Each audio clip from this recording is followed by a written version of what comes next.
Abbiamo visto in questi anni passati quanto sia importante la presenza dello psicologo e quindi abbiamo voluto passare da una situazione di, tra virgolette, volontariato ad una situazione di stabilità. 35 nuovi psicologi formati per gestire le situazioni d'emergenza causate da eventi post-traumatici con reperibilità dalle 8 alle 20 di tutti i giorni, festivi compresi. È la novità dell'estate 2025 che amplia l'offerta esclusiva a livello regionale dei servizi dell'ULSS Dolomiti. È sicuramente un motivo di orgoglio, ma soprattutto è questa voglia, questa volontà, questa appunto passione di poter dare appunto a chi frequenta la nostra bellissima realtà di montagna quelle che sono proprio le risposte necessarie.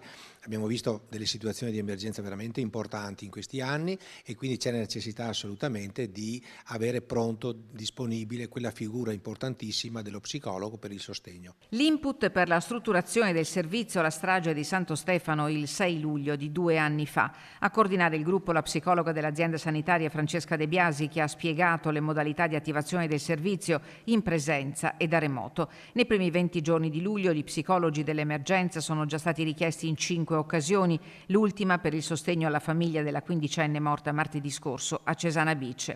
Quello della psicologia in emergenza è l'ultimo tassello di un'organizzazione certosina dei servizi aggiuntivi che l'ULSS Dolomiti fornisce a residenti e turisti. Ogni giorno ci sono in campo più di 200 persone nell'ambito appunto sanitario che sono affiancate dalle squadre del soccorso alpino e della Guardia di Finanza in caso di necessità.